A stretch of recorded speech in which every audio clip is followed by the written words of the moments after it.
to order the regular council meeting of March 27th, 2023.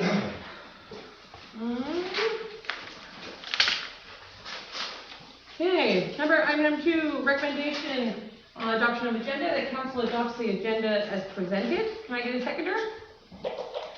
Councillor Johnston, thank you. All those in favor? Unanimous and carried. Wonderful. Okay.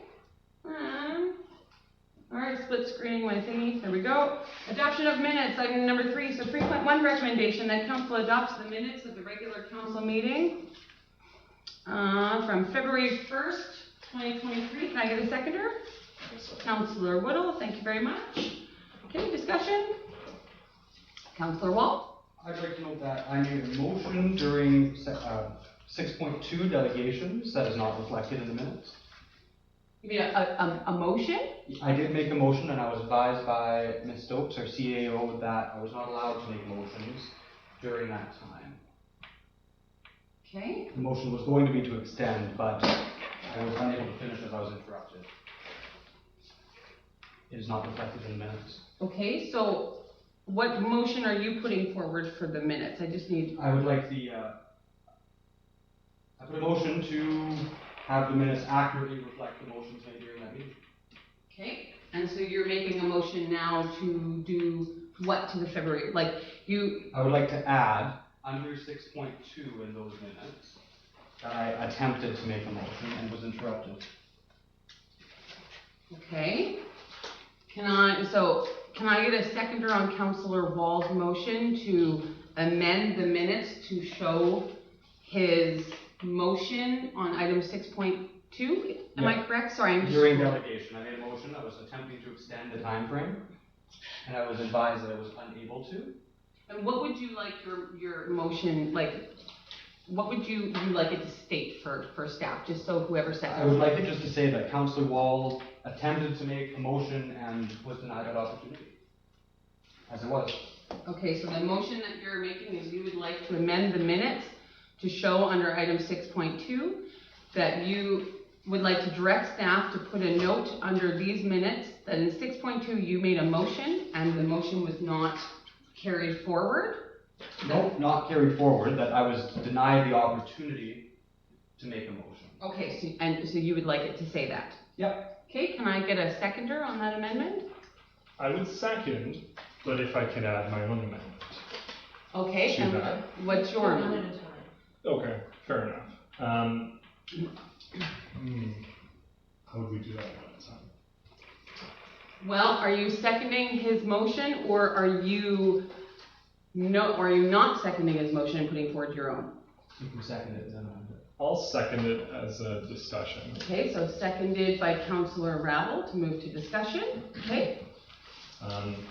Councillor Ravel. And then in regards, I made 3 attempts I declared a point of order 3 times, and that point of order was not addressed in the meeting. Okay. And I would like the point of order reflected in the minutes. Okay, and do you recall the areas in which your point of order was made, just for staff's direction? It would have happened after the second delegation, in which I intended that, well, I made points of order that were not attended to, and those points of order regarded the time limit that was imposed on council when it should have been to the delegation exclusively, and I would recommend that we reflect the point of order in the minutes that I presented. Okay, so sorry, I'm just trying to get to where you're at. I apologize. Council meeting, public hearing, delegations. Okay, so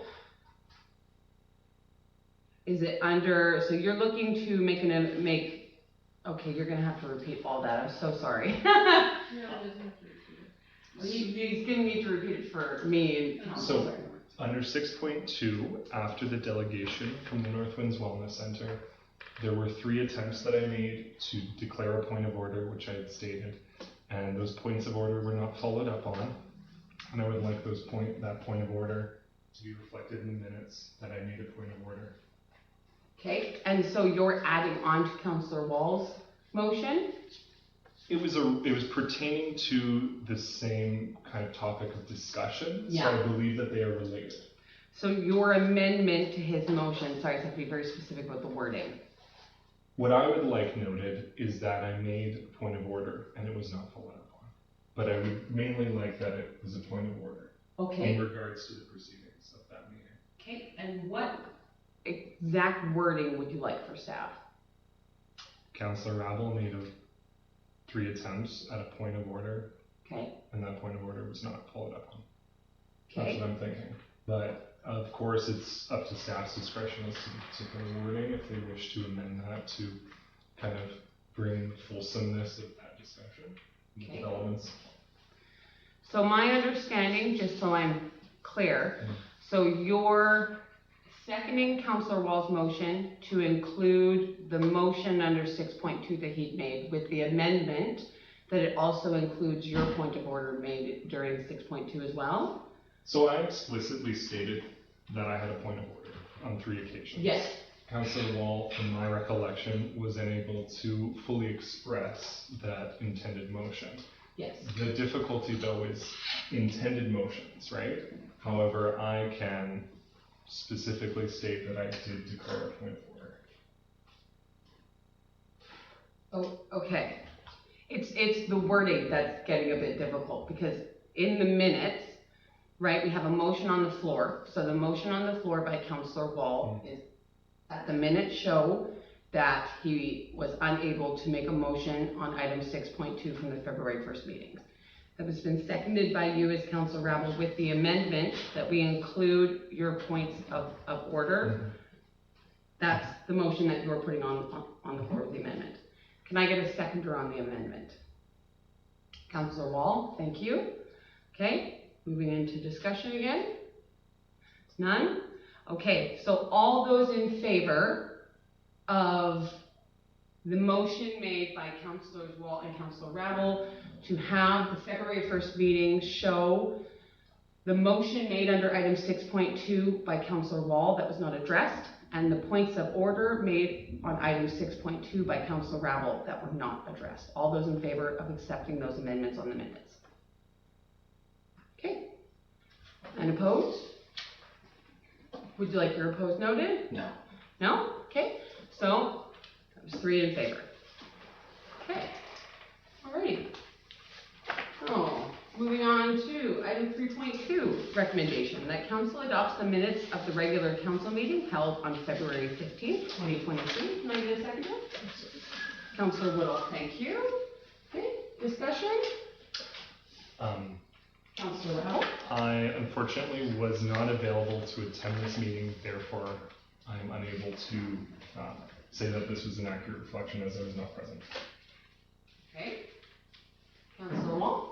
I have the same comment as Councillor Rabel. I was not here. However, I believe it was these minutes were pushed to this meeting so that we would have the 3 that were present. Yeah. Be able to vote. Okay. So you're feeling the need to abstain from voting? I would They don't need to. No? You can call the discussion and they can just. Okay. vote as Okay.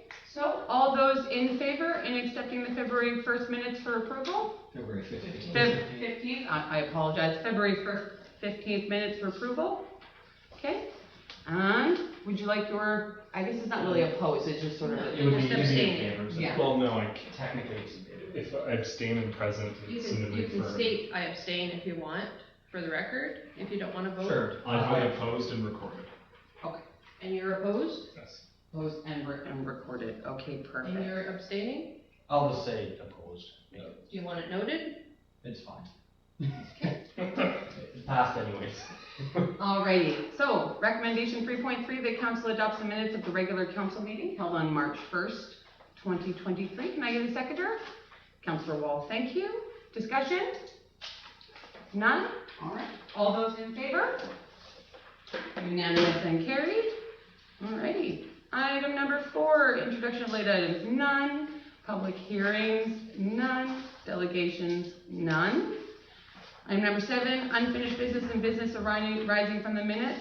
7.1, recommendation.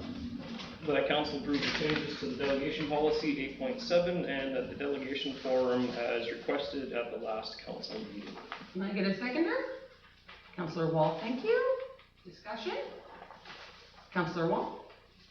I just want to confirm that the new wording in the policy reflects the motion that was made. It's In there. Do you see one? Yeah, it's on page 50. But I'm not sure if that is the wording we chose, because it still doesn't quite line up with the wording that's in the bylaw. I apologize, Councillor Wall. What page are you on? Just so I'm in the same space as you. So Page 51, number 5. okay. And I may have to do this on here then. Oh, yes. Miss Stokes? I was asked to change it to no delegation address shall be more than 15 minutes in length. That's what I was asked for. That's what was motioned on. As well as the delegation form, we took out the 15-minute question period. That's what was asked for. Yes. Councillor Wall? With this current wording, would a delegation be, the delegation presentation would be limited to 15 minutes. However, councillors' questions would be able to go beyond that. They decided that it would reflect the bylaw. So you guys decided that the question period would be set by the chair. That's what was discussed. But with this wording, is that what it? With this wording, it strictly limits the presentation, that's it. Nothing around the question period. That will be decided by. By council? Yeah. Okay. Okay, any other discussion?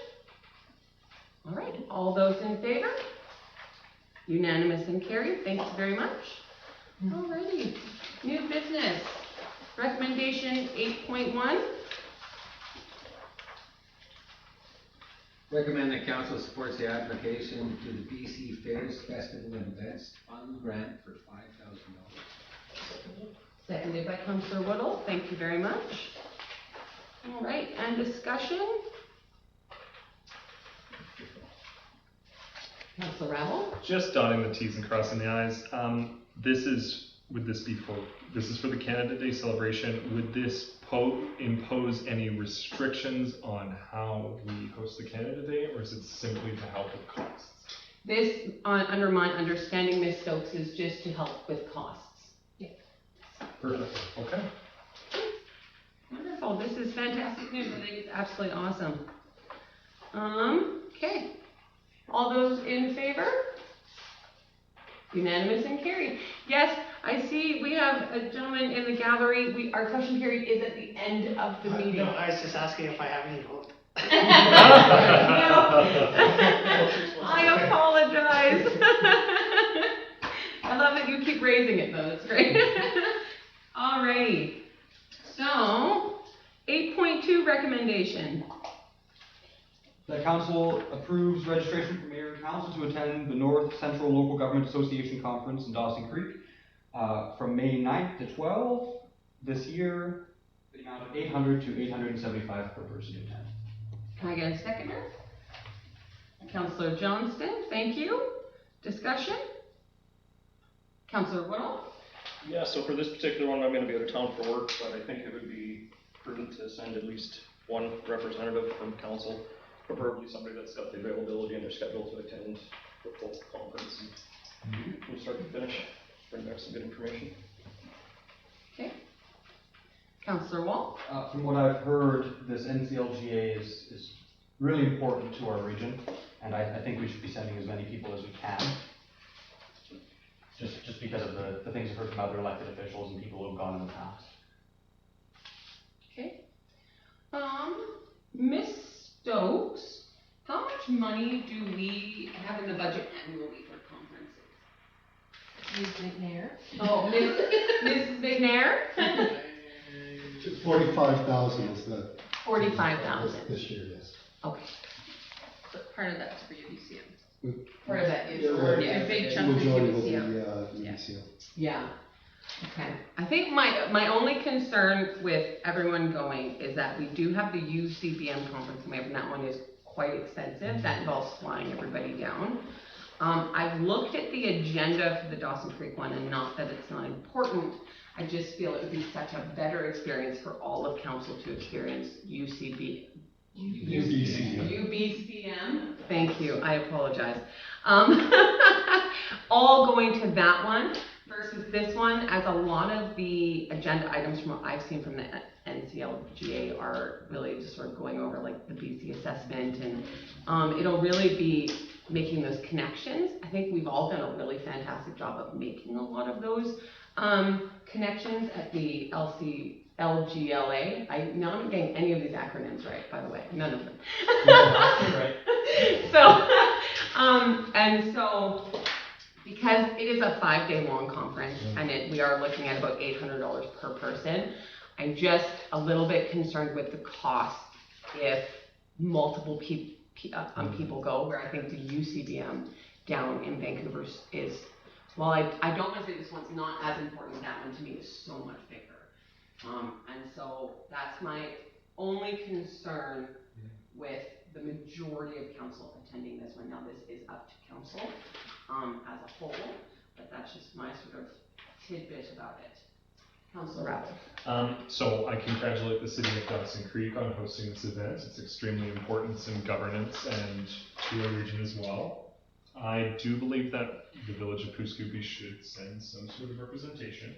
However, I will be forthright and say that I cannot attend this. I would love to, absolutely, and I did absolutely gain benefit from the similar LGLA conference which we had just attended.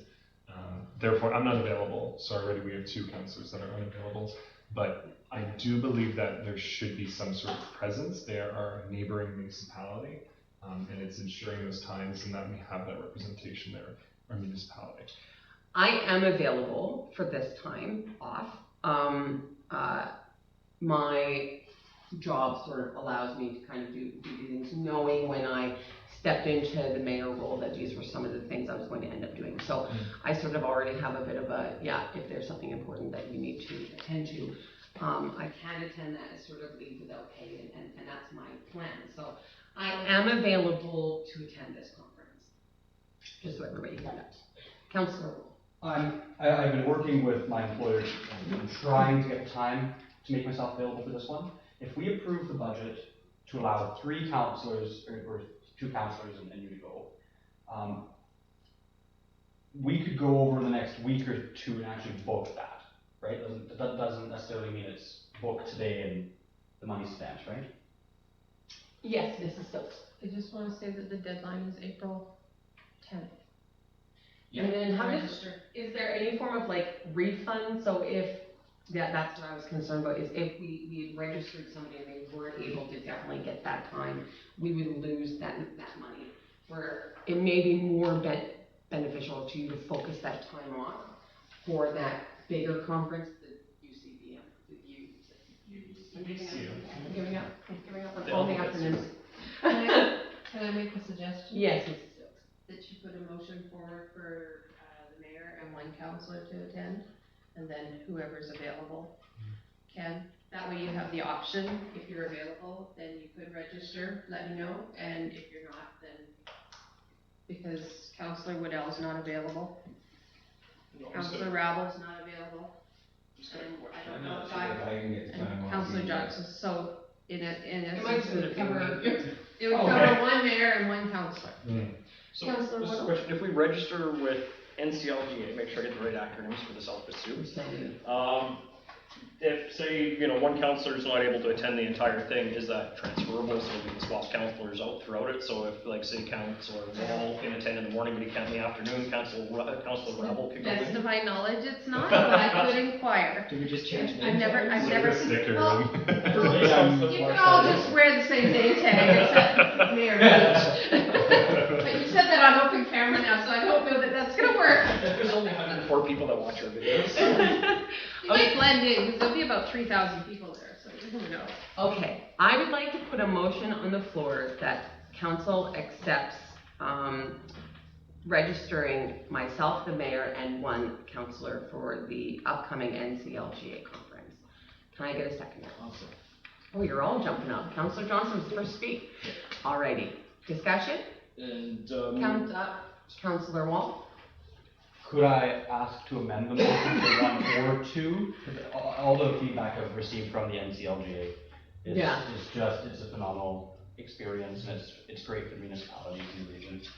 I think my only concern is just losing that money. That's my only concern, yeah, is that if we register and only one person can go, there could be the chance that we could lose that money, because that there's no return or refund or like later cancellation, that's the only thing. So that's completely up to council, you are more than welcome to do that, just know there is a risk of losing that money.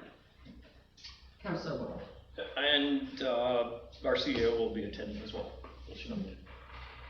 No, I don't even think you're here. Nope. Mrs. Stokes? I have to go back to Chilliwack for memorial service. No. Okay. Would you like to take back your amendment, or? Because we're putting a motion on, just because we're saying we're authorizing the spending of the money doesn't mean we have to spend it, Exactly. right? Okay, you're just authorizing up, so you wanna change it to authorizing up to 2 council members to attend as opposed to. Okay, so all those in favor of registering or putting forward the cost to cover the cost of the mayor plus 1 to 2 councillors, all those in favor? Unanimous and carried, thank you very much. Alrighty. Recommendation 8.3. Recommend that council supports the call for volunteers for emergency support services. Okay, can I get a second? Councillor Woodall, thank you. Discussion? So I think this is a really good thing for the community. It's a great opportunity for anybody that's interested, that's, never stuck their foot in that world, to get in on the ground level and learn how they can support their community. And then the nice thing is, with having our neighbors with Dawson Creek and the regional district right around us, it opens up some opportunity to do some really phenomenal training and working with people from other communities. So. Ms. Stokes, okay, I've started eating the eggs, now I have to ask the question. Mrs. Stokes, for advertisement, where do you plan on advertising this? Our webpage, Our Facebook, webpage, our newsletter, Okay. bulletin board over the post office. And the bulletin board. Okay, perfect. I just wanted to get some clarity on the. Councillor Rebel? For this, because sometimes volunteer positions can be demanding, are there a variety of different roles, or is it one kind of consistent role?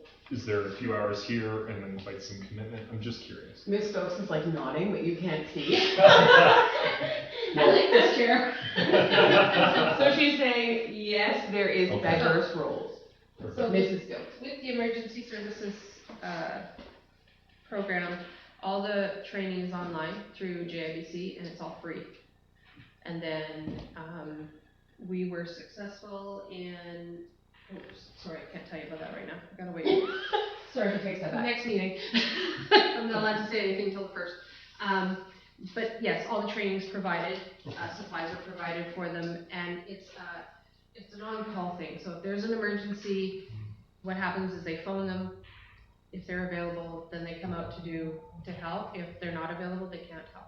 And we're working in conjunction with Dawson Creek to build up our ESS crew, and they've just gone from 5 people to a possible 16.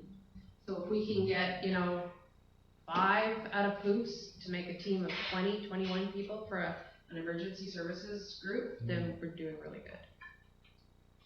Councillor Rowe? So just for clarification, this is for people when they've been displaced, right? So then they can help house them and have everything, right? So these are support, so when the fire department goes out and evacuates somebody or does an evacuation, and those people get, essentially dehomed for the period of time and get sent to a reception center, these are the people that greet them there and deal with all their needs and make sure that they have everything that they need within the government's framework. Councillor Rebel? So it's supporting people, getting trained up, so when there's a crisis, they're ready to rumble, they're in reserve, and then they go out and assist. That makes perfect sense. Fantastic. Okay. So, all those in favor? Unanimous and carried. Thank you very much. Alrighty. Oh, now the big one. 8.5 recommendation. That council approves putting the Growing Community Funds, GCF, into a reserve fund as instructed by the Ministry of Municipal Affairs. Can I get a seconder? Councillor Wall? Thank you. Alrighty. On discussion. Councillor Rowell. I am ecstatic. I am so excited for this. This is a really important amount that will support our community for years, decades, generations to come. I see a lot of big suggestions, big ticket items. This will go far, and it's definitely not the be-all end-all, but it is definitely a great leg to stand on. And I'm very thankful to the provincial government of British Columbia and the Minister of Municipal Affairs for offering this grant to us and other communities like us. I see this as something that can support the existing residents in our community with various services, wastewater, overland flow, but then also supporting and attracting new residents and new businesses and supporting existing businesses. So I think this is extremely important, and I'm very thankful. Yes, I agree. Ms.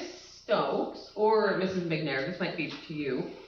So with this, was it $819,000 grant?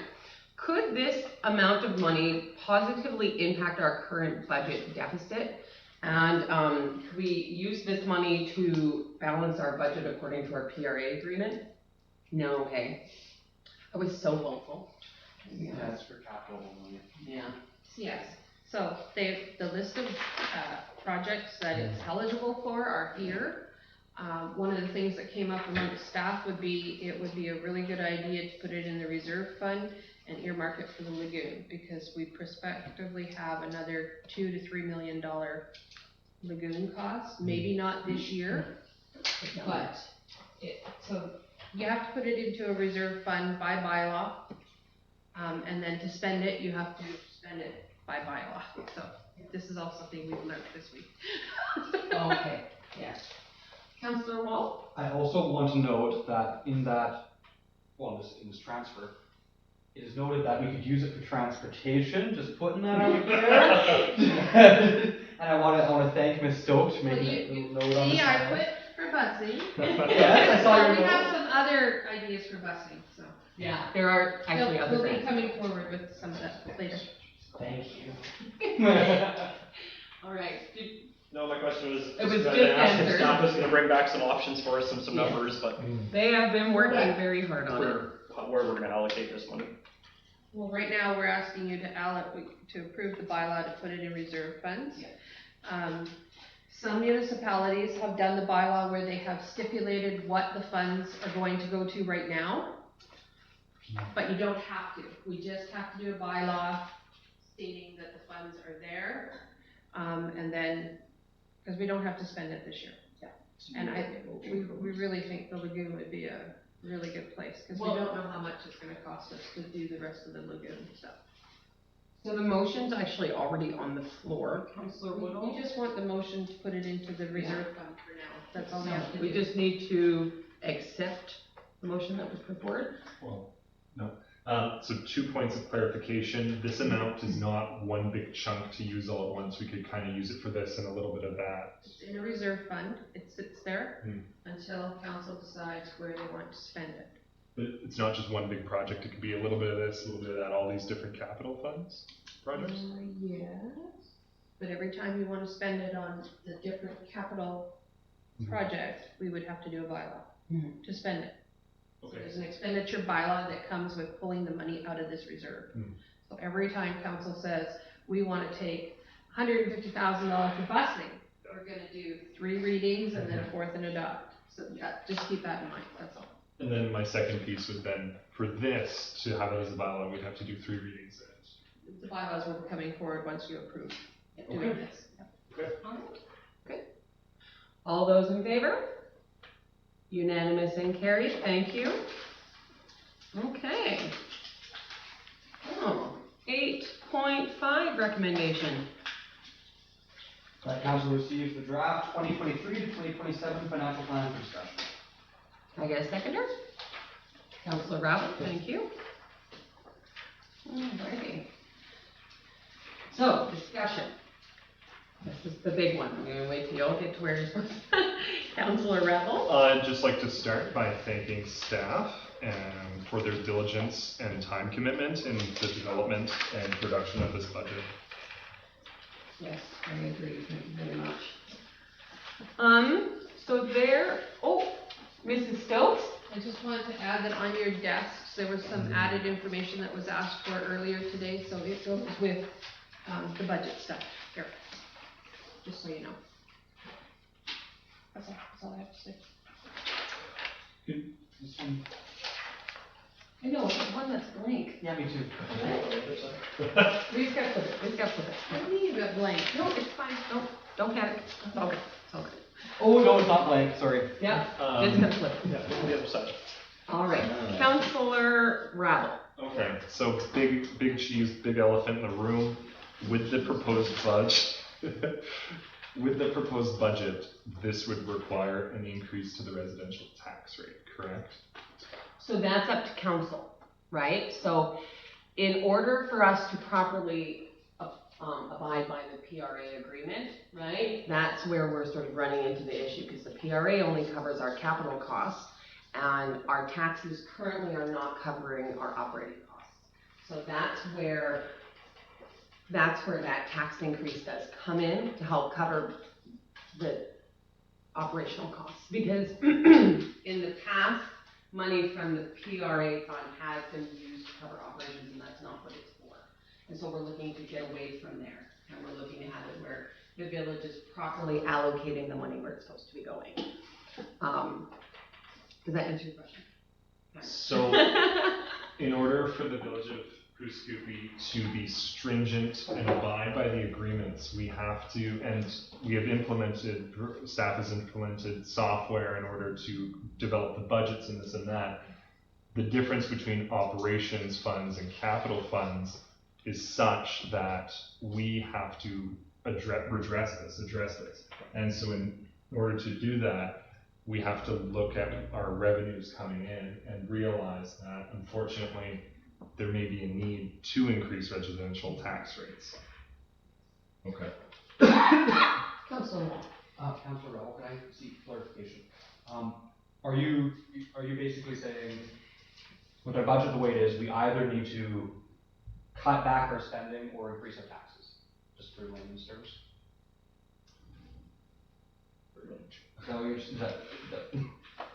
Simply put? If I may respond. Yes, absolutely. With any budget, there's money in and there's money out, of course. So in order to rectify that, if people are to have the same level of service going forward, those services cost money. And unfortunately, from my understanding, in past years, tax increases on residential properties and commercial properties have not kept step with what was required. People want the services cost money. So from my understanding, from the discussions that have happened around the budget, there could be the need for a residential tax increase. But that, of course, would be up to, that's beholden to the taxpayers, where they ultimately have that, they ultimately live within this community, and for their service provision to remain at a same or similar level in order to keep pace with costs, we would have to discuss the ways for money in or revenue to keep pace with such needs. I was hoping for a yes or no, but thanks. So in talking about, one of the reasons why I asked these two forms to come forward is on the sheets that you guys have received on our agenda, we had our parks and culture, and this is actually all that's within that $171,000 tab. So in that tab is our annual events, which is at $40,000, so that's like our Canada Day and stuff. Our library, who this year is asking for $45,000 for their budget. Our museum, that's asking for $71,000 for their budget. And our visitor center is asking for $7,500. That's advertising. It's advertising, yeah. What's advertising? I'm sorry? Visitor center. The visitor center, yes, yeah. So The budgets that have been presented by the two services that are funded by the municipality are the Coos Public Library for a budget of $45,000, and the museum, which is asking for a budget of $51,500. Mrs. McNair, how much has the museum budget been in the past? I think they were 50,000 last year, but they had 20,000 in reserve from the previous year due to COVID funds. Or because of COVID, they had to shut down for COVID, so they had a surplus. Okay. So roughly around 60,000. Okay.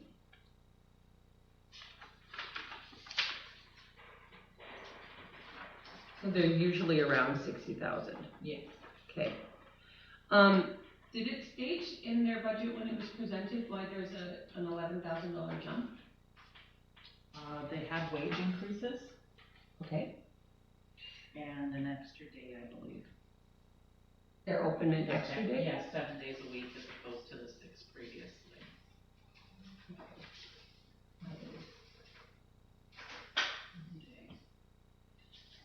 Okay, and then, how many summer students did they include in that budgeted number? 2, I believe. 2. Okay, so the same amount of municipalities.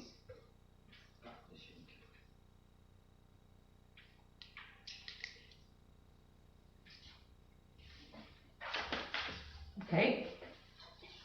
You guys are being so much more cooperative than I thought you would be, but sure. Okay, so I just have it open on my computer and open here, sorry.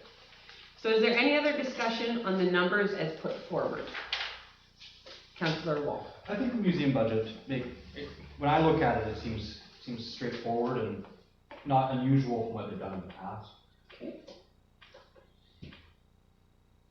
Personally, this is my opinion. Okay.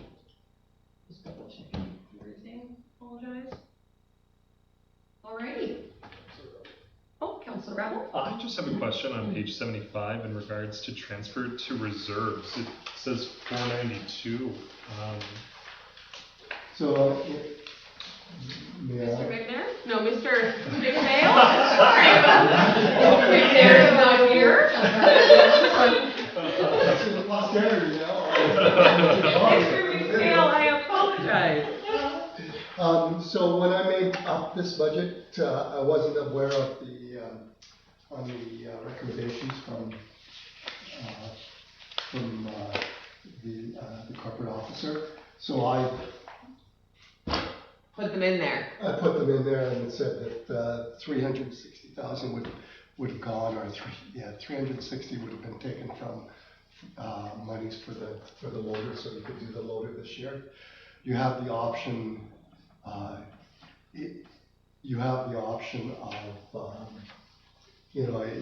If you're still short this year, you can opt not to. If you still want to put the 819 to reserves, you can then fund. You can still fund the purchase of the loaders by accessing reserves or from the gas tax syndicate to do that. So is this a transfer out? This is transferring to reserve. That's transferring to. Okay. So you have the option, if I'd read that report earlier, I would have transferred 819 to that and then done some other footnote to it.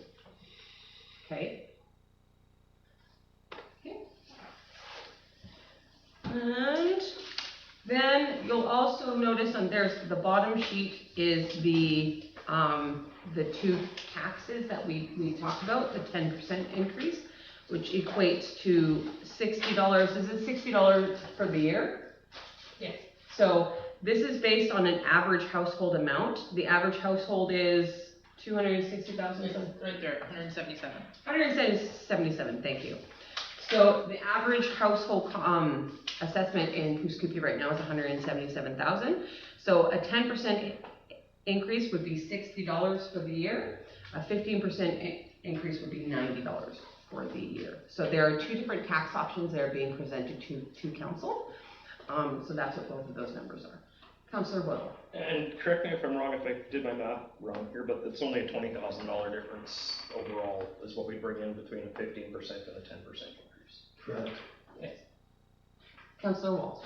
I just want to note that my residential address has about $180,000 assessment, and we pay about $900 a year in taxes. So I just want to confirm that these numbers are accurate. Municipal.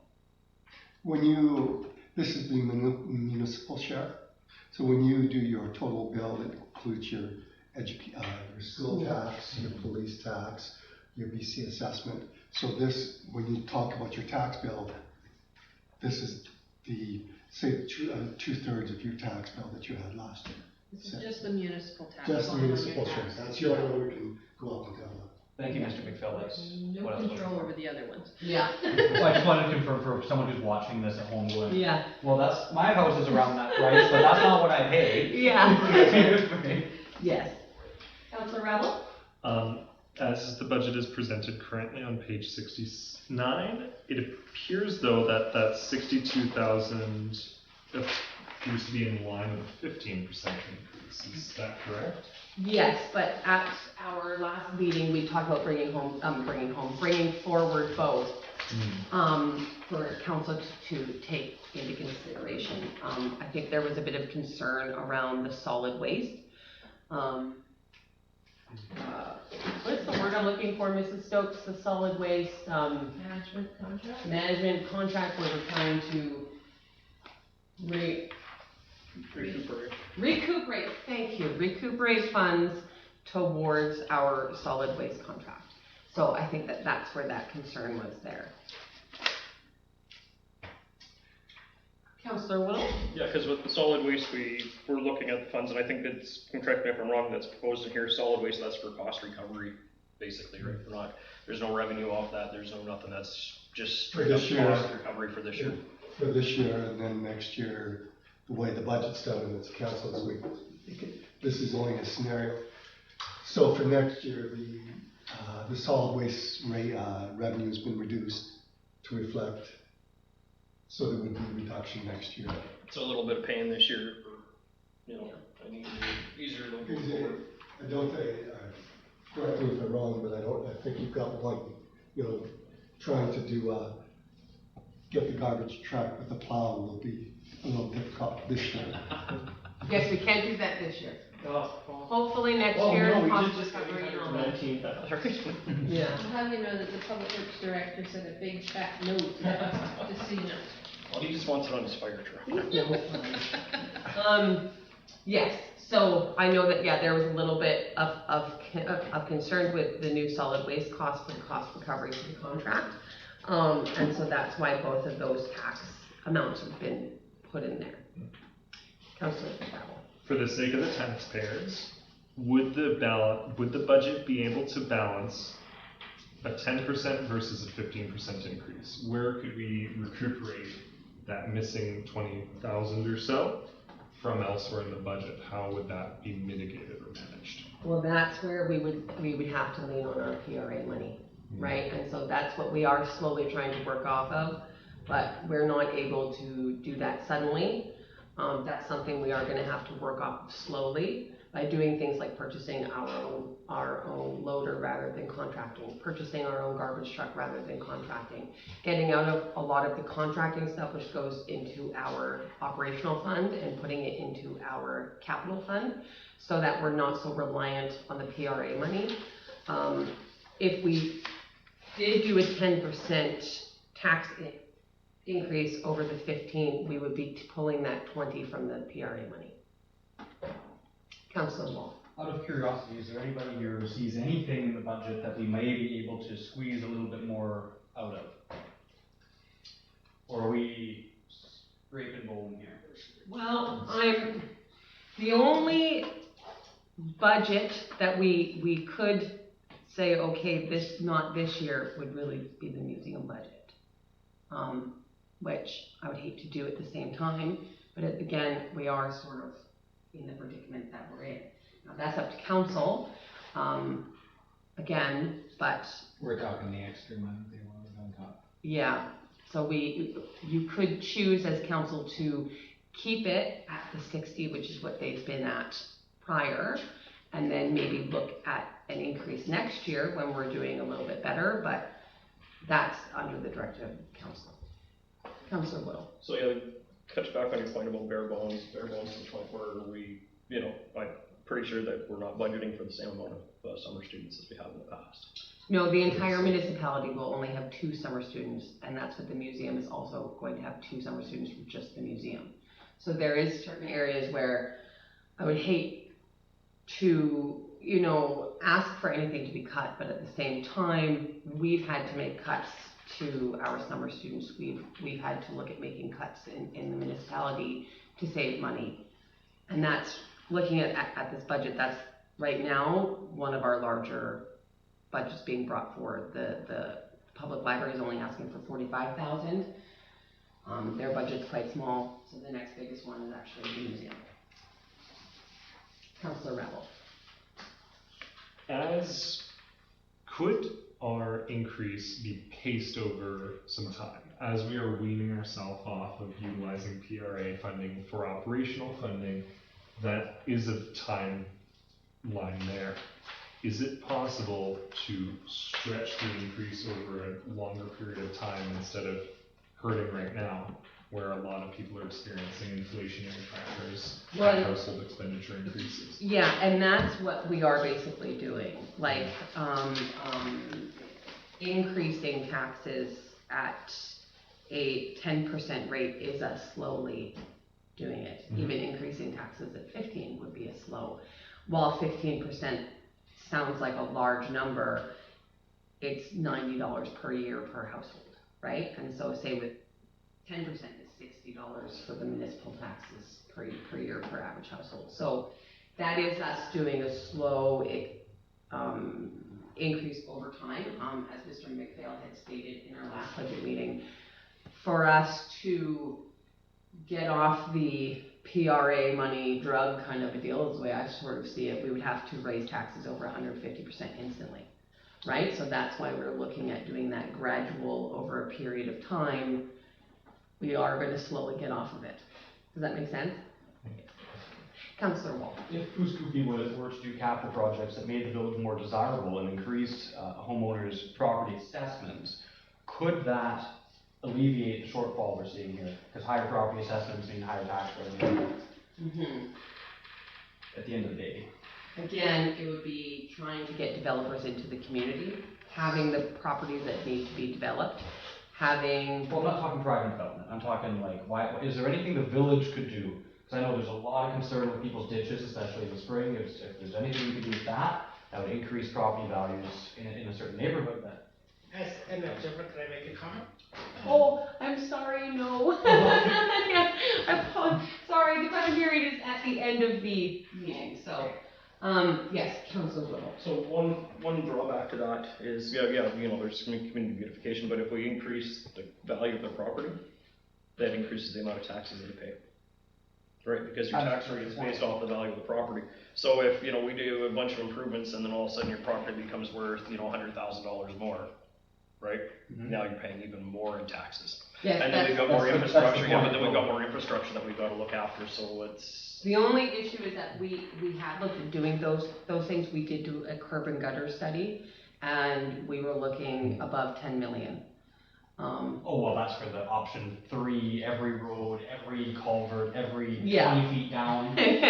Right, so every capital you do does cost money from the municipality. There are grants and stuff, absolutely, but again, until we get our asset management up and running, I think our reliability on grants should be a little bit less until that asset management has been completed. And again, that falls on staff. And contracting through urban systems. So again, that's going to cost money. So just being aware of that as well. Councillor Wall.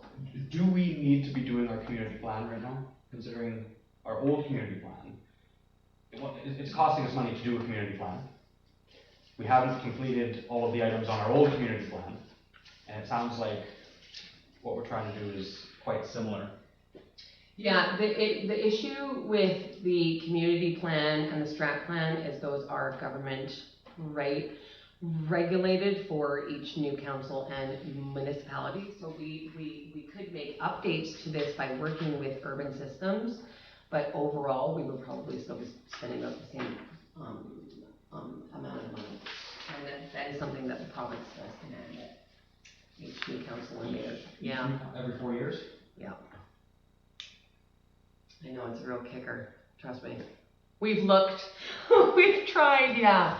And so really, this evening, from the conversations and the meeting that we had at our previous budget meeting, the only areas really left to look at gaining funds is through raising taxes. There's 2 tax options there, the $60 per year or the $90. And then looking at the different services that are coming directly from the municipality, Huskini Public Library, the bylaw officer, and the museum. Councilor Rebel. So from my understanding, we find ourselves in a situation where with a lot of services like protective services, there's that kind of set overhead cost, and 1 person versus 2 people, it's still that huge chunk. So we're trying to provide the same level of service as has previously been provided, but the tax increase didn't keep pace with the various wage increases and all these other increases. Yes, so like while the school and the PRD and all those things have increased taxes over time, the municipality has not increased their taxes at the same rate. So we're falling much further below everybody else. So to continue on that point, if we are to do things that are more long-term, like infrastructure improvements, which improve the value of households, therefore increasing the revenue generated from the taxes because the value goes up, therefore the amount of tax a person has to pay goes up relative to the property's value, that would take a long time to happen, although that is something that should be done in the future. Yeah. Yes. And then also we need to do our best to attract business and industry, because residential is basically a recovery situation where commercial and industrial brings a lot of revenue into a community. So I'm also thinking about what ways we as a municipality could attract new commercial and industrial development and investment, so that we would have that stable, multifaceted tax revenue base, whereas we're not so heavily reliant on residential tax revenue.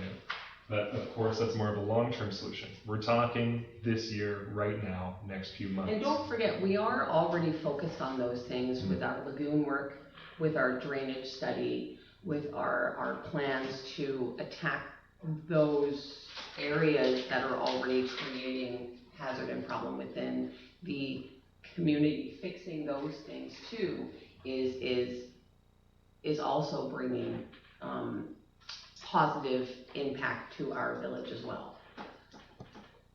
Yes, Councilor Ball. I would also like to note that driving around the village, you can see fences that are tied up and derelict vehicles and yards and things like that.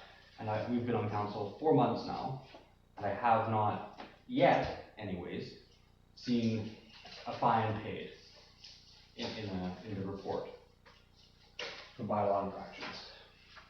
So is that an area we could be looking into and saying maybe we should be enforcing our bylaws a little bit more strict?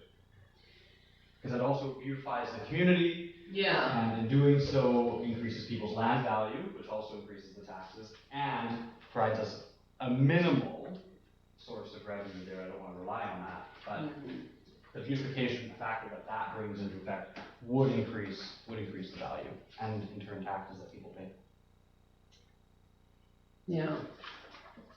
Well, oh, yes, sorry, Mrs. Stokes. Just for clarification, bylaw does not enforce property maintenance standards when it's snowing. So there's been snow since November, December, January, February, March. He will be out in full force as the snow starts to melt, and we can see the properties and we can see what's underneath. But what's the point of issuing a fine in 4 feet of snow? You can't fix it. Can't fix it. So they don't do, it doesn't apply in the winter. And then during the summer, just make note that the municipality does have things in place. We have a I cannot speak tonight. We have like a, place where you put grass and stuff. What? Compost. Compost, thank Over you. the ridge. Not yeah. funny. Maybe I'm gonna be having a stroke. Councillor Wall. In our street anyways, there's been a dog for 3 years. Mhm. Yeah, outside and has been caught and brought back and caught and brought back. And, or not, I don't know, but it's been there and I know the bylaw officers were, but, and yet no fine. There are problem locations and nothing gets done over even the long term, which is my concern. Okay, and it's difficult because then that runs into that complaint procedure, right? So then it's sort of one of those avenues. Have you filed a formal complaint? I have. So my thing is for. I'm just talking about like the revenue side though. The revenue side. We all know that there are issues and there has been no revenue come in from that.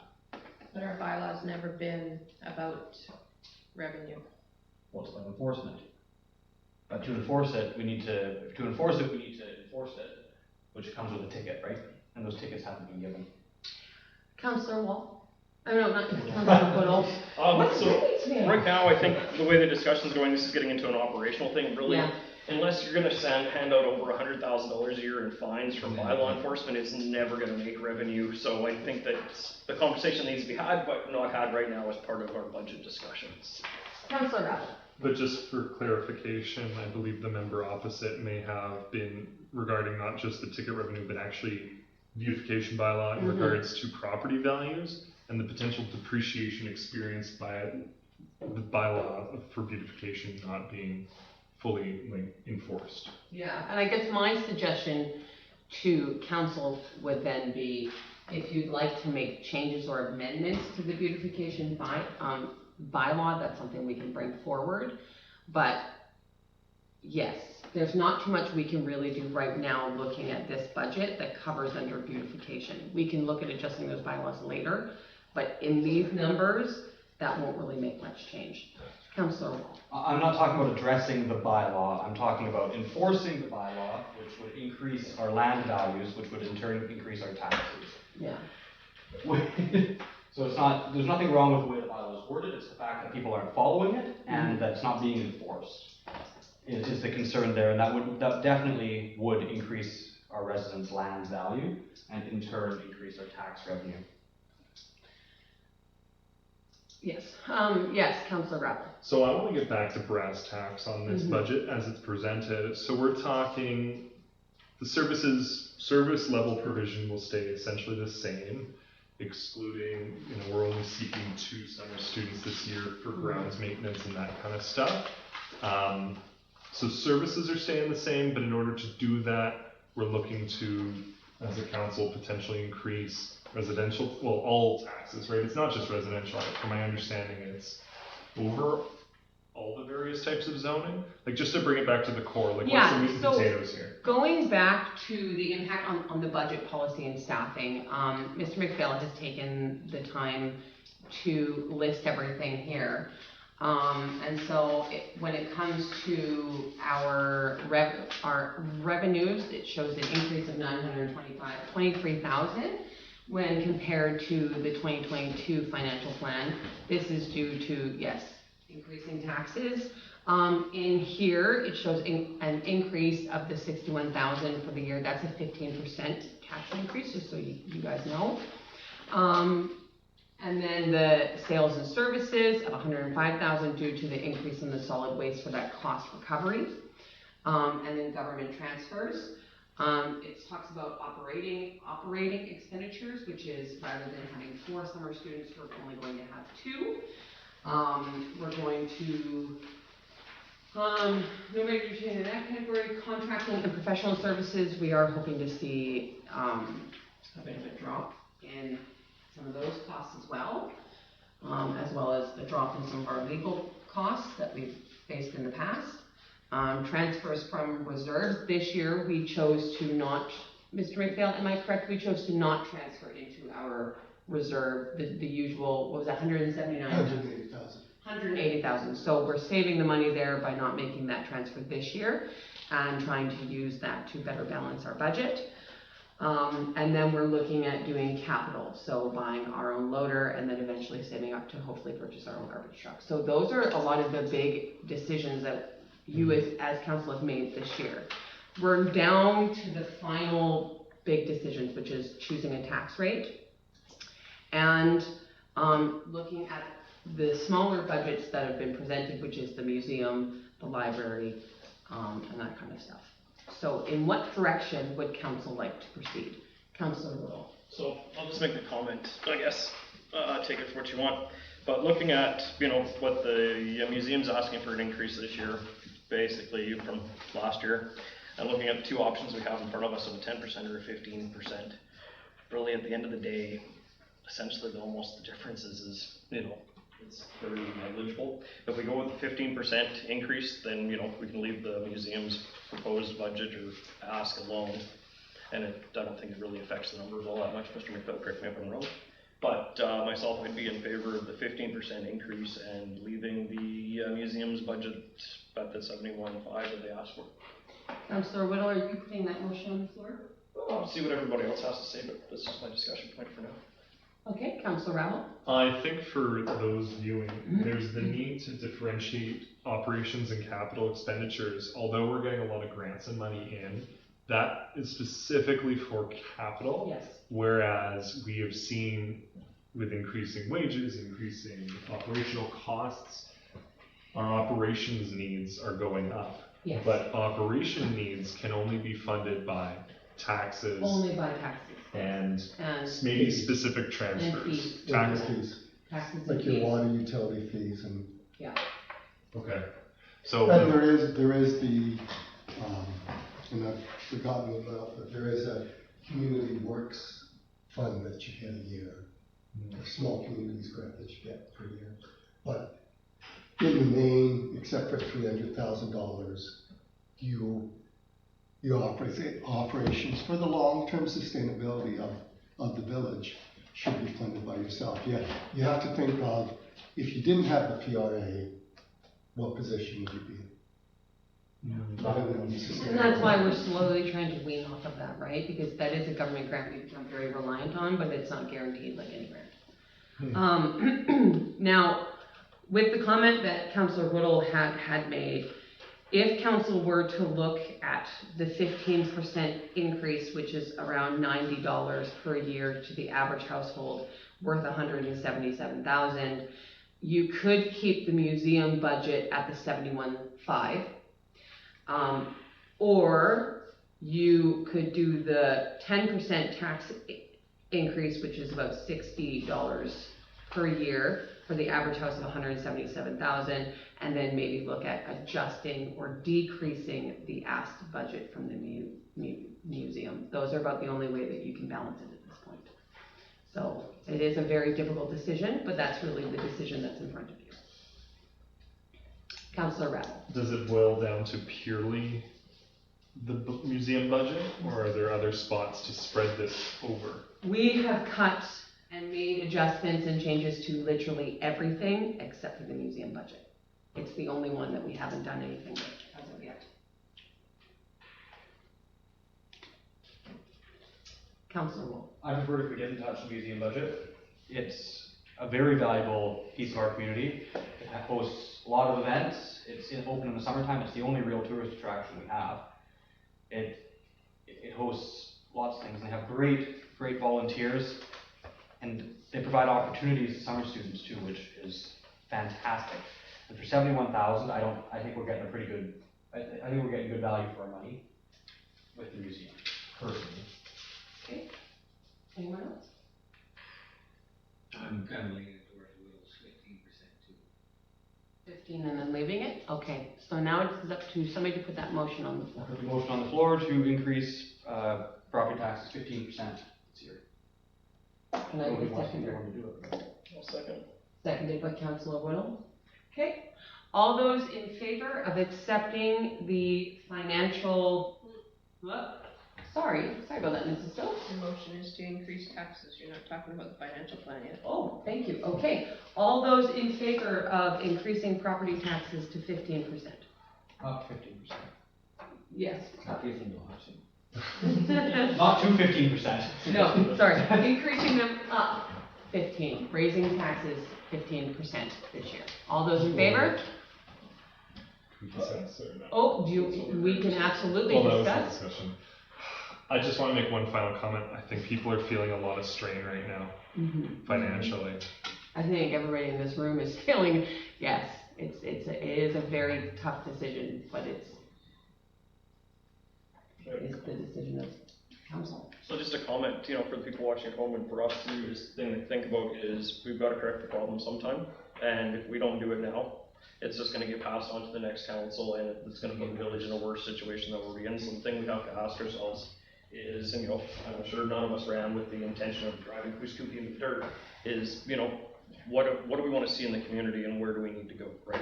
And staff has laid out a plan for us, over the next couple of years that could potentially get us, really good potential to get us to where we need to be for ourselves. And it's one of those things that it's unfortunate that, we have to make that hard decision, but somebody's got to do it, and if we continue the way we're going, we're going to be upside down before the ministry's going to get involved, or there's going to be some other ramification of it, right? So, best thing is, and I think for good leadership for us, it shows that we acknowledge that there's an issue. How we got here, that's a whole other discussion, but moving forward, we need to look at where we want to be and how to get there and what's best for the community, right? And unfortunately, it's looking like it's going to be, it is going to be a tax increase, right, and service increases. But at the same time, the public has that expectation that the snow gets cleared, the garbage gets picked up, the fire department shows up. And like we said, you can't have one without the other, right? And Councillor Ravel. To increase the percentage across the board for all our different zonings, are we going to deter commercial and industrial investment in this? Are we going to put a burden on the industries and businesses here that they'll leave to neighboring municipalities who are have more favorable tax rates? No, we have the most favorable tax rate provincially. We're like number 3 in the entire province of British Columbia. Even for commercial industrial? I think overall. Commercial. Yes. You only have to. We are number 3 provincially for the lowest taxes in British Columbia. I just don't want to see all the businesses flee because suddenly the tax rate goes 0.1% above somebody else, and they just, everyone's racing. everyone costs more. Everybody costs more than us, so yeah. Okay, so can we move to a vote? All right. All those in favor of increasing taxes 15%? Unanimous and carried. Thank you. All right. So, so we're just receiving the draft, that was it, we're just increasing taxes for this year, Mrs. Stokes? That was just the tax question? So this is entirely up to you. If council is comfortable with the budget as it's presented, you don't want to make any changes, you can move to adopt the budget. We have And then we have to bring it back by bylaw. We have to pass it by bylaw. But first they have to approve it. Yeah, they have to approve it by Right. bylaw, but. So if you approve it, then we will bring the financial plan bylaw forward at the next meeting. You're gonna have to have 2 meetings. Okay, I'm gonna put a motion on the floor to begin the discussion. So I'd like to motion that council approve the financial plan for 2023 to 2027. Can I get a seconder? Councillor Woodall, thank you. Now it's on the floor for discussion. Councillor Ravel? The budget as presented with the commitment that we've now made to increase the tax rate, is this budget now fully funded and balanced? We have to have a choice whether you go ahead to fund the loader purchase by accessing reserves or through the provincial grant. That would be the only thing that has to change. Yeah. And the plan as presented over the 5 years does make it so the Peace River Agreement, you're on side with the Peace River Agreement. Yes. It's on side. So we don't have to borrow for the loader? We don't need to borrow from the loader, no. So this makes us, if we stick to this plan that staff has worked unbelievably diligent on, within 5 years, we will be on side with PRA money and agreement. So, well, it's a hard decision, it's a good thing. That's what we're working towards. Yes, Councilor. I hate to ask this question to Ms. Stokes and staff, Is there any more work you feel is required that could possibly make this even better than it currently is? Not per the historical and with the cutbacks that have been made and so on. There's just limitations you can do in 1 year, so you have to look over the 5-year horizon. Absolutely. I just wanted to make sure staff is comfortable that this is. I think the biggest thing. This is as good as we're gonna be. The biggest thing council should take in confidence from our financial staff is we have made cuts to everything we can possibly cut. We've done everything we possibly can to create more burden for the municipality. We've spent hours, and staff has spent 20,000 times more hours than us.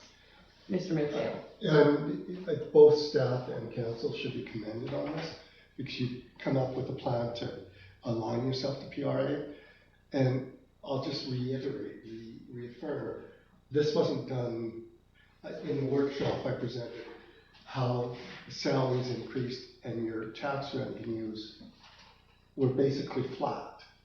Mm-hmm. So what's happened over years, this isn't just 1 year, this is 5-7 years of, I don't have it in front of me, this is five or 7 years in the making. Yeah. And this is, and even Dawson Creek's wrestling with this issue as well, so. A tough decision, but a good one. Councilor Rattle. Just wondering, from financial advice, what kind of motions or movement, what do we need to do as a council to support staff in the transfer allocation or whatnot of funds in order to fully fund this budget? Is there any other work we have to do to move that forward? Yeah, so the only thing coming up will be in regard to the loader, whether or not we're going to access PRA money for the loader or if we're going to pull money from reserves. That's our next kind of big decision. Other than that, staff has kind of laid out everything. They really just need us to approve this if we are fine with the numbers and with the layout. And with the loader, because it doesn't have to be done until fall, right? The purchase of the loader will be made. You guys can defer that decision. Actually, it's April, May. Yeah, April, May, I thought it was spring. Oh, for the quotes and stuff, yeah. Mm-hmm. Okay. Okay. So, if you want to proceed with the loader, you have to act. I would recommend that you access the gas tax ones. Which we'll do at that time. Don't overwhelm anybody. Okay. So are we ready to move to a vote? What was the motion? The motion was to approve the 2023 to 2027 financial plan as presented. I'll second that. Oh no, we started second. Sorry, seconded. So all those in favor? Unanimous and carried. Thank you all very, very, very much for your hard work. But then it has to be read as a bylaw, right? Yeah, so that Oh, will all it will come back. It comes back. Yes. It'll come back as a bylaw. All stages. All Yes. stages. Where are you going? I can't be part of 8.6. Oh, I work for them. he's like leaving and I was like, oh my. No, I have to recuse myself from 8.6. I was gonna say, if you wanna transport people to please just put my picture of my smiley face for the front. Save it for the question period. Oh, I thought, sorry. Alrighty, item 8.6, recommendation. The council receives a letter from Ridge Wilderness Adventures for discussion. Can I get a seconder? Councilor Johnston, thank you. Questions? Councilor Wall? It appears to me they're just asking to use our gazebo in the park for the training. Yes. Is that it? Yes. Okay. So, Yeah. well, I bet you're about to answer the question that you have your hand in the air for. No, go ahead, but just know I have, Okay. have something else to add to this. So the biggest thing is, the staff needs permission. Oh, are you running away, Mr. McPhail? Thank you very, very much. Unless you want me to stay. No, And I thank can't you think so of much for your any time. reason why you want me to. Have fun and. So, council is just really needing to direct staff to work with, Ridge, I cannot read today, Ridge Wilderness Adventure, with me. And so, anyway,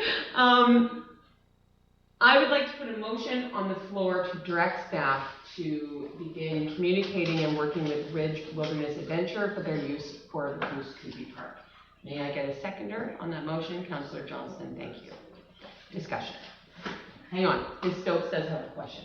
No, I don't have a question. I told you I was gonna answer your I have question. information to add to this. This might answer my questions. So, we had a request for them to use the park. We've also had a request from Ridge Wilderness to access the 1 acre piece of land that we own outside of Coos. They've asked to use that as well for their training. They do training all over the place. They carry all the appropriate insurance to run classes in Alberta and British Columbia. And that's all they're asking is basically for the land. Okay. And, I mean, I don't see any problem with it. They have all the insurance. So. Would you like me to amend my motion that it's just staff just begins working with Ridge Wilderness Adventure instead of saying the Poos Park bit? Your motion could be to allow Ridge Wilderness to conduct their training exercises in Poos, and that's all I need. Oh, okay, you don't need to, okay? I'm gonna work with them anyway, but. Okay. That's a given. All right, So do I just- just rescind my last motion and then put on the I new one? haven't written it down yet. so- Oh, perfect, I got okay. it. Amend it. I'm going to, yes. May I ask a question? Yes, absolutely, make Councilor Wong. If Ridge Wilderness is using the gazebo at the park, will it inhibit residents' ability to access the park? Will we have to close the park, anything like that while we're there? I don't believe we would have, I asked Councilor Wong this question this afternoon. you Well, did you? No, Councilor Woodall. Like, you asked me this question, and I'm asking it back? Leave me Wow. alone, guys, I'm so sorry.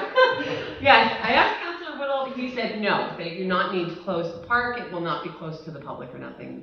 They can work around any area that they're put in. And he was like, and if the public is down there, then perfect, they may learn something really cool.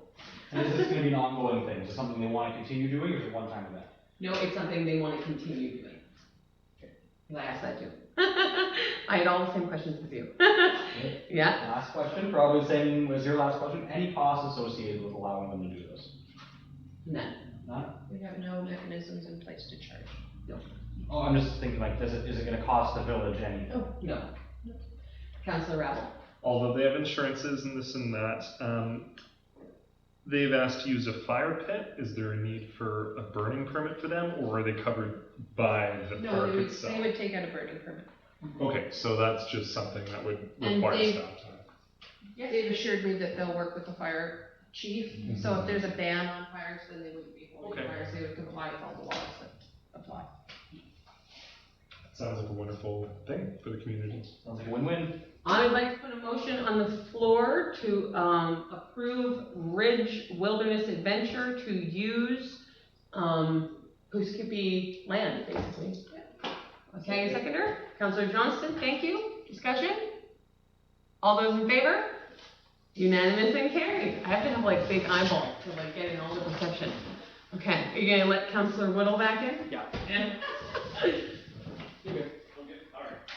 Alrighty. Okay, now on to correspondence. Did anybody see, wait.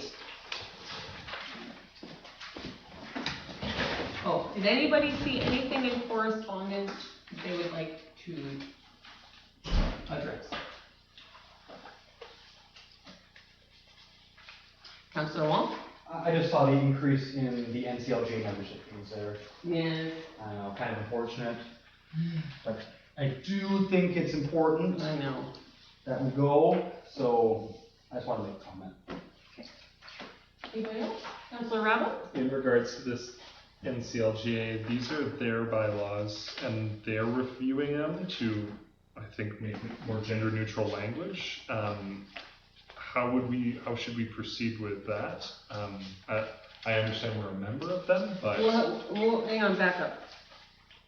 Is that a 9.5 a correspondence recommendation? Yes, okay, sorry, I'm sorry about that, Councilor.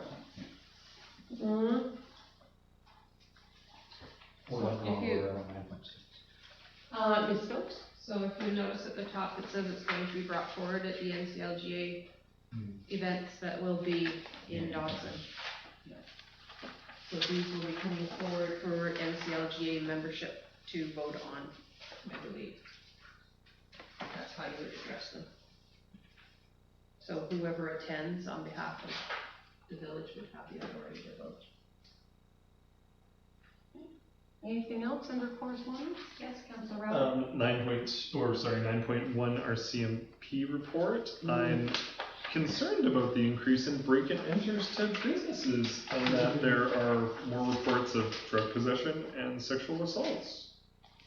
I'm concerned. It seems, from my time in these chambers, it's like a wave. It's sort of, some things will decrease while others will increase, and then it will change. And then other things will decrease and some things will. It's never, I find it's never the same. It's like whatever one is down in one quarter is up in the next. Shifts. It really does. It's very much like a wave. Councillor Wolf? Regarding the RCP report, is that for Coos specifically, or is that the South Piece in general? That's the whole area. Yeah. So it That's includes Dawson. Yeah. includes Dawson Creek And the Peace River Regional District, so it also includes all that as well. and Fort St. John. No, it doesn't include Fort St. John. So it includes the Peace. So it includes from basically the Peace River, like the Peace River from our side of the Peace River to the BC Alberta border and kind of the whole Peace River. So the whole area that Dawson Creek RCMP covers in that South Peace region, and majority of their focus is on the city of Dawson Creek. So a majority of that increase in crime is most likely within Dawson. Yes, most likely. Councillor Rattle? In regards to 9.3 Animal Control Bylaw Officer report, 3 weeks, 60 hours, and there seems to be only so many things going on. Is this because of patrolling time? Fewer incidences? When I asked him, he said there was very few calls in those 3 weeks. He said it was unbelievably quiet. In February. Interesting. Was it super cold? Because I didn't ask him. It was chilly, a lot of snow. I'm just saying, it's probably the shortest one I've seen I so know. far. Normally they are pages long. I have seen him. He's been out and about though. Okay. Anybody else for correspondence? Alrighty. So, number 10, we are at resolutions, none. Number 11, bylaws, 11.1 recommendation. The council receives the draft solid waste management bylaw number 1044, 2023, for information on the discussion. Okay, can I get a seconder? Councillor Johnston, thank you. So, I had a question, Mrs. Stokes or Ms. McNair. So this amount, it states that it's an amount that's monthly, yet our billing cycle is bi-monthly. So am I correct in understanding that the bi-monthly bill our residents will be receiving would be a cost of $52 per billing cycle, or will it be the 26 as stated there below? No, this is monthly. It'll be double it for bi-monthly. It would be double it for, so it would be it would be an increase of $52 per billing cycle, roughly. Yes. Yes, okay. I was a bit caught off by that. So they would be receiving that on our regular billing cycle then, hey? Okay. Councillor Ravel? So, what is the origin of this bylaw and what is its intent? So this is our cost recovery. So this is where we were talking in our budget before about solid waste cost recovery. This is that bylaw sort of in action. So one of our biggest contracts is obviously solid waste. In 2016, solid waste was like 46,000. Now it's almost 110,000, so it's definitely gone up. Yes, Ms. Stokes? In order to collect fees for services, we have to have a bylaw in place. Yes. And so one of the biggest fee increases that we are seeing is our solid waste costs. They are going up. And so with that, we are not able to just fund that through taxes without increasing taxes even more. And so with this cost recovery program this year, we are contracting out with plans of purchasing our own garbage truck and then hopefully using the taxpayers' money in this cost recovery to afford that asset for the village. Councillor Walt, you beat you to it. I have two comments here. So 3.20 on page 99, it says you must use a plastic garbage bag in the containers. The province of British Columbia is attempting to phase out plastic bags in total. So I would, That for pet waste? Which one? 3.2. storage and disposal of garbage and recyclable materials. Oh, wait, where are you? I apologize. Page 99, What's the number? What's the number? 3.20. What was on that? It says council hereby delegates authority of the. Oh, sorry, in the bylaw. Oh! In the Oh, bylaw. plastic garbage bag. It's Yes. the wording of plastic garbage. Plastic garbage bag. They're eventually gonna be phased out. So, my concern is that if we have a bylaw that requires a plastic garbage bag and you're unable to purchase plastic garbage bags in the future. We could amend We that, could amend so it this then. is just a draft, that's why it's in a draft, I can take out plastic and just put garbage bag. Cause it has to be in something. Yes. I don't know what the alternative is, so I don't know. What are you gonna do when they take away plastic bags? We could just change it to garbage bag. Yeah, something that contains it. Is Or that- something that prevents, it has to be something that prevents it from leaking. Yes. So how do you do that with a paper bag? I don't know. You made the suggestion. Most likely, when the province phases us out of plastic bags, they'll have something to replace it. That would be another form of garbage bag. Biodegradable plastic. Yeah. We could So- reword it To just say Um, garbage bag. that, Seriously, yeah.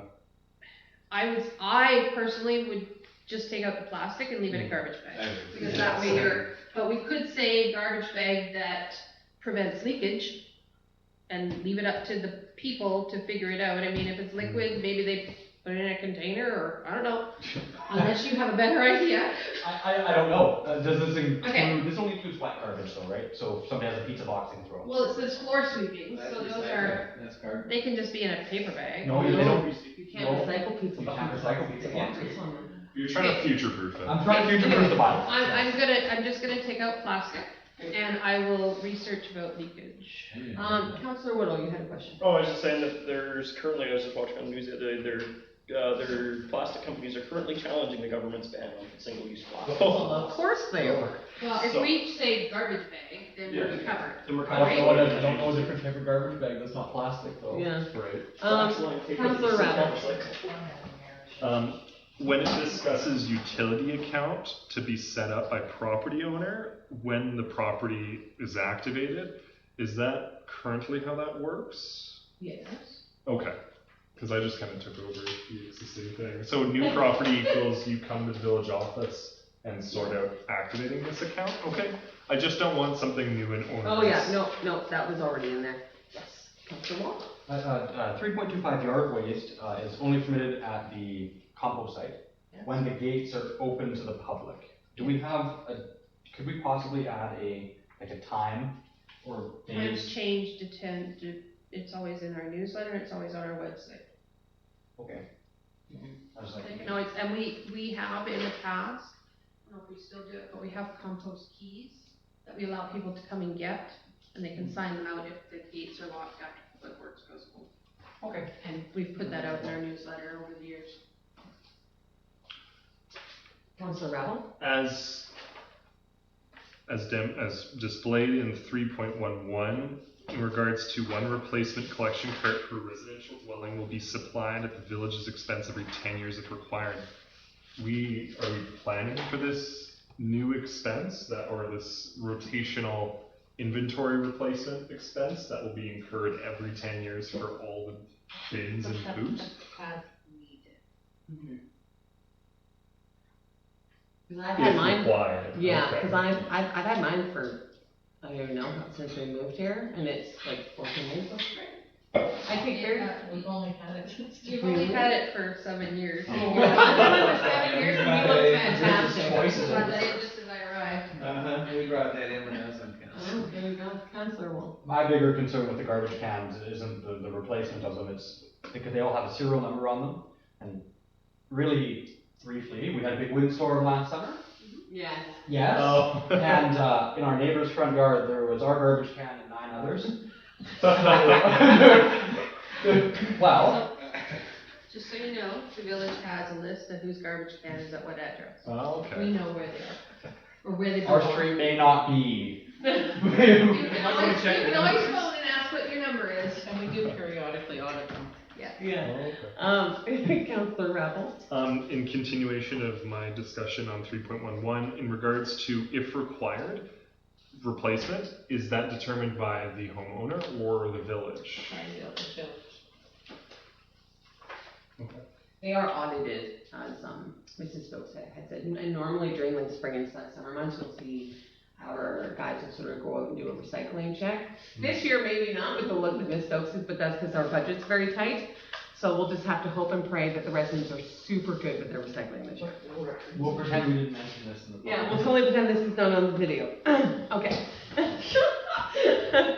Okay, Ms.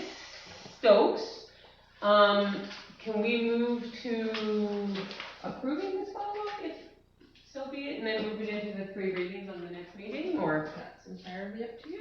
I was just double checking. Yes, Councilor. I'd like to note that this bylaw, this proposed bylaw, includes a separate new fee for recycling. In order to recuperate the cost associated with recycling, whereas it essentially has just been covered by property tax in the past. No, it's been covered by the PRA money, like many other things. Gas tax, wasn't it? Gas tax. Originally gas tax. And so why can't these previous sources of funding continue to cover recycling? Why must it be borne by the occupant? Just for clarification purposes. Mrs. McNair? Previously, when we were not charging for the recycling, we were doing the recycling, so the cost wasn't associated like it is now. Whereas now we're paying the contract out. Oh, Yes. like village staff were recycling Yes. and going at the depot and stuff. Wow. Going at the truck, yeah. Yeah, okay. And so when we started contracting out, that's where we saw that. Well, we started losing money, so. Yeah. Yes, Councilor. Therefore, if this is borne by the contracting out part, in future, if we are to obtain our own truck and operate it by village staff, would this bylaw then be repealed or amended? Is this a temporary thing?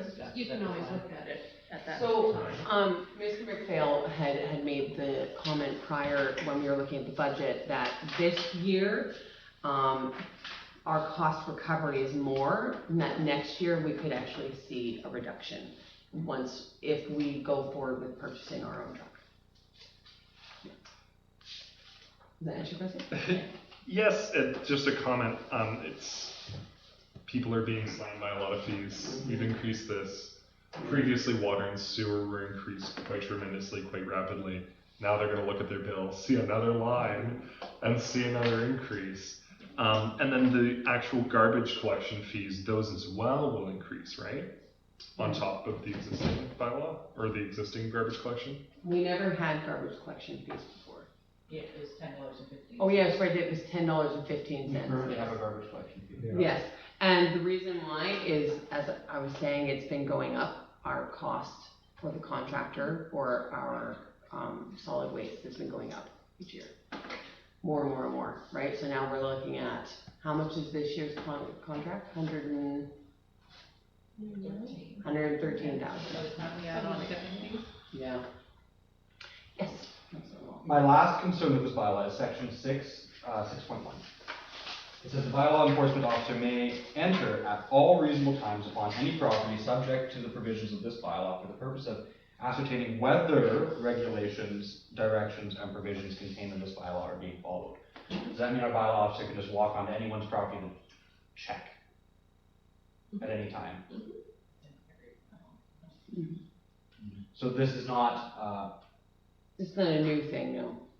So if we suspect something's going on, we call bylaw and they'll go check it out at reasonable times. It's an operational thing.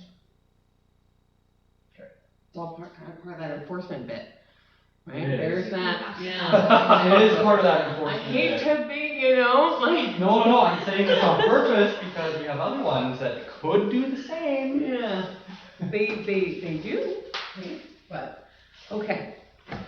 So- I'd like to put the motion on the floor that council accept bylaw number 1044, Village of Kuskoopie Waste Management Draft 4 Draft 4, is that correct?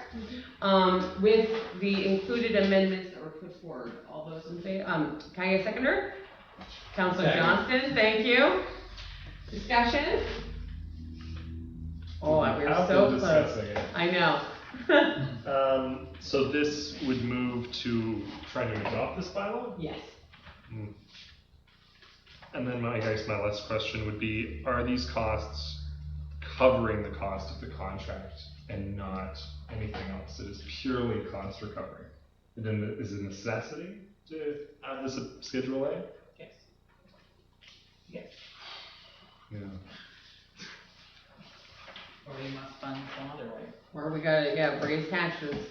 That's, I'm We telling you, just- I we hate to just do did. it. I know, exactly. We just did. And then I guess clarification from the budget that's just been presented, this is within it, like, in Yes. order to necessitate that budget, we must This makes facilitate it this so our bylaw. deficit is smaller, right? So, yeah. Could we change the wording so it's every 2 months instead of every 1 month? Schedule A, The you mean? difference.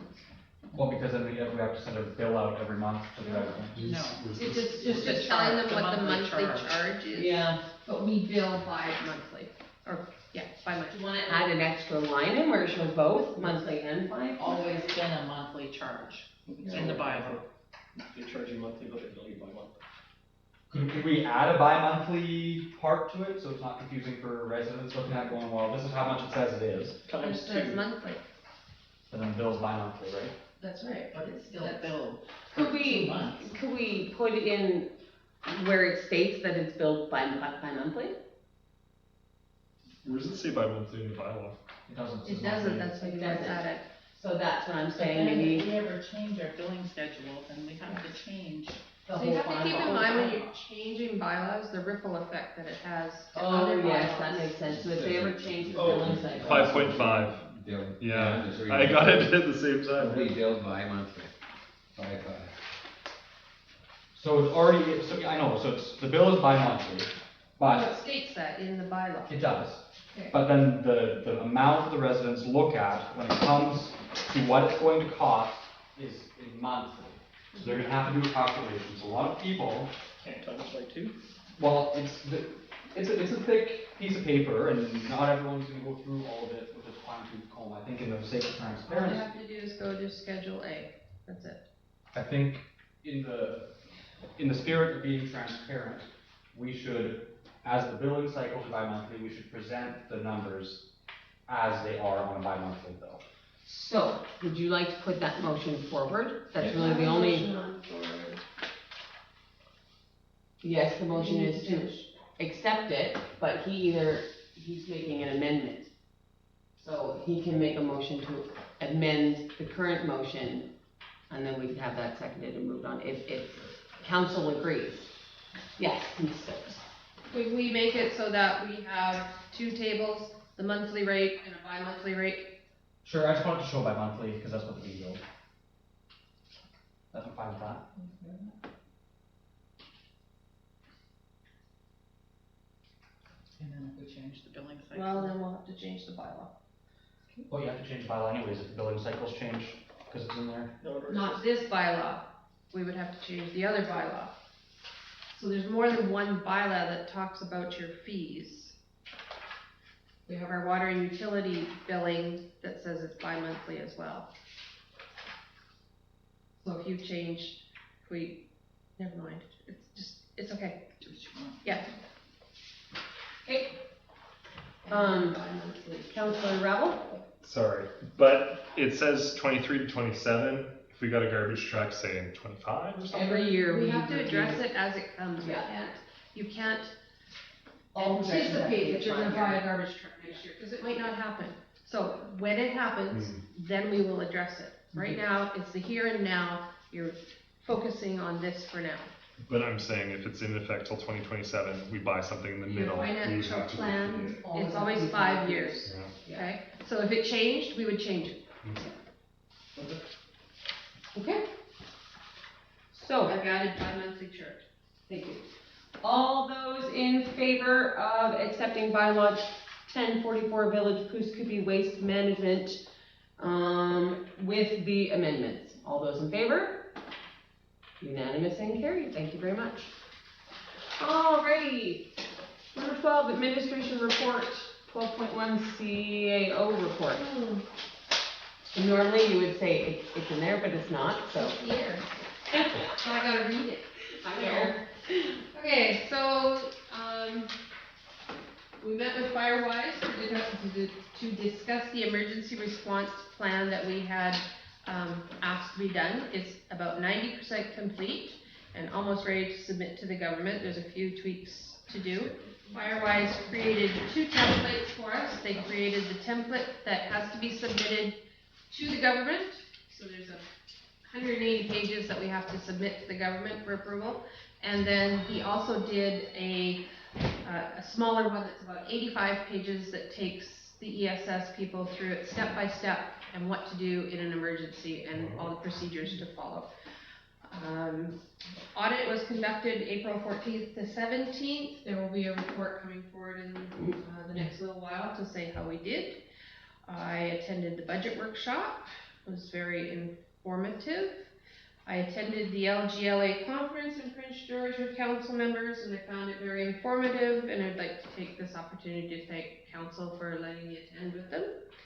I met with the Dawson Creek for Society Living about the Seniors Aging in Place program, and I will bring a report forward on April 5th about that, because I just met with them this week.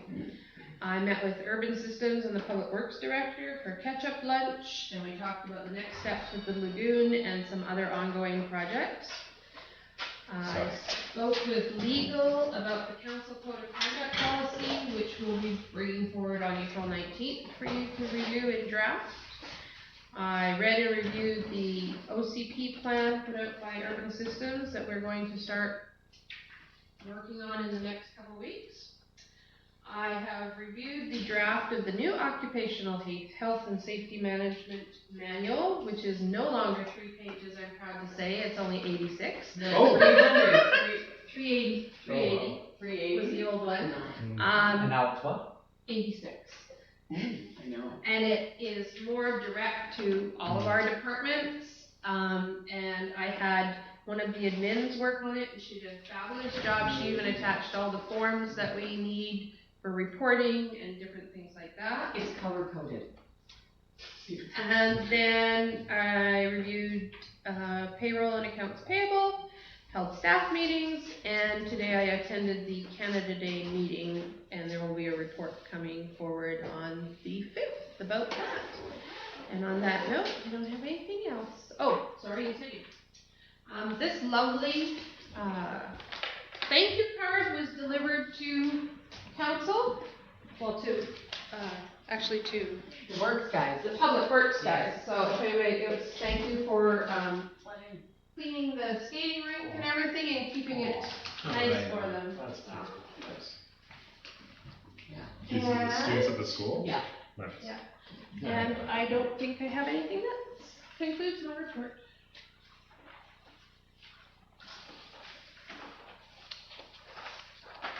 What could you guys do? Can take like 3 seconds, please? Are we gonna do it a recess? Jesus, go. We're gonna take a minute to look at our beautiful cards. They did such a gorgeous job on it.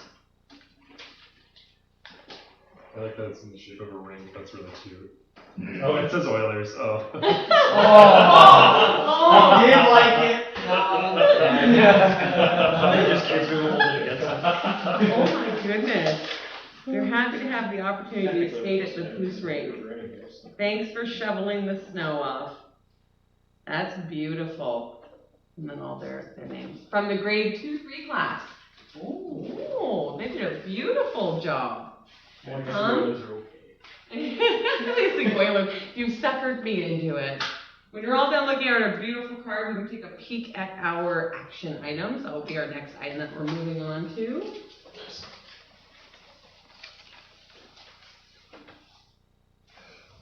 Oh, shoot. Bless you. Sorry. Do we provide skates for the school or anything like that? No. The school district does. Or do they have them? Yeah, often the students will bring in their own. We are Canadian, many children have them. And if they don't have them, the school has them. But they've got a friend that's got multiple. Or they have a friend who has multiple pairs, yeah. I think volunteers get together and fundraise and whatnot for that. So Yeah, the pack. yeah, Parent action.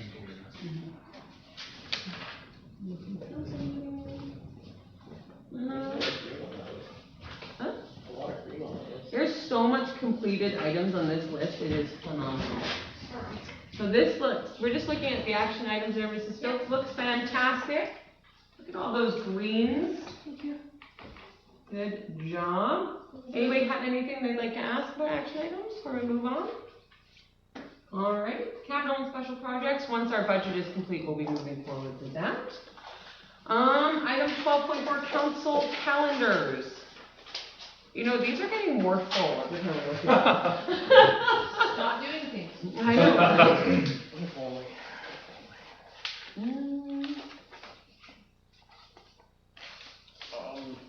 Okay, Councillor Whittle? So, yeah, I got some dates that I'm gonna be away in April.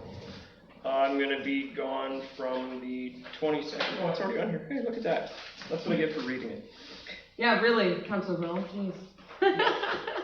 So, yeah. Okay. And Councillor Rabble? I would actually like to rescind my thing about April. I'm going to be here now. That trip is no longer happening. Oh! And I will be Yeah, you here. put it on yet. Yeah, I I'll was be. waiting for confirmation. Yeah, so it is not occurring. Therefore, I am available in April.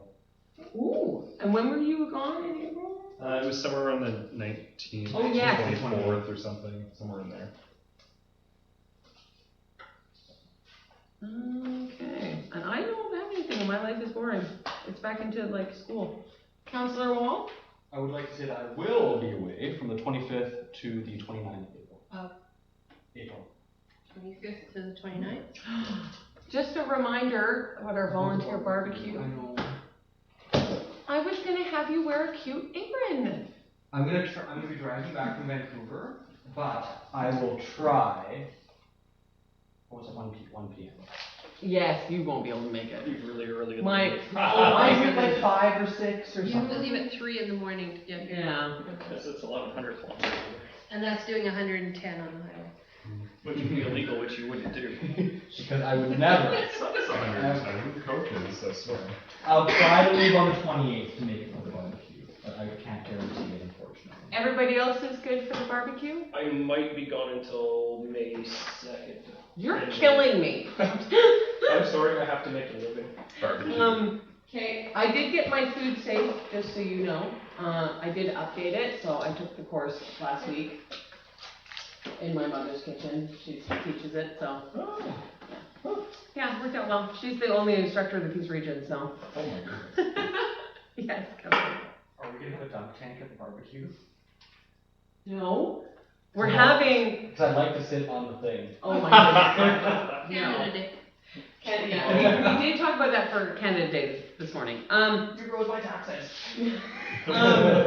We are going to have, one of the members in the community has volunteered to make cookies for everybody, like 300 of them, which I'm so thankful for, so I've been in contact with her. Her ginger snaps are like community famous, so,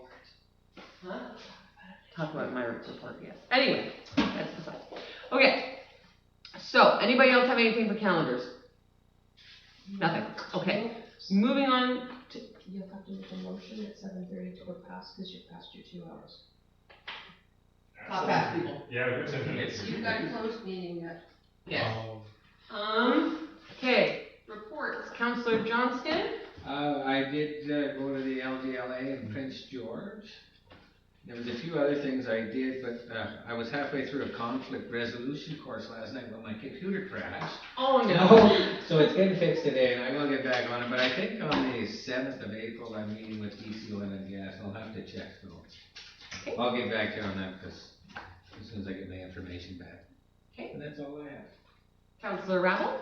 I, in the company of other, with mayor and council and staff, I was at the LGLA in Prince George. It was really interesting to hear the perspectives on governance and effective governance, budget management, all the different people, all their different experiences and all the different conversations. It was extremely valuable. I don't know if I've mentioned this since, because it's, anyway, I attended the Boltray House opening that happened in Dawson Creek and saw all the movers and shakers in the community that were involved in bringing this all together, and it was a truly Peace region-wide coming together to make that happen. To not just Dawson, but Tumblr, Chatwin, Poos, PRD, all these different and volunteer organizations, everyone coming together to make it work and make it happen.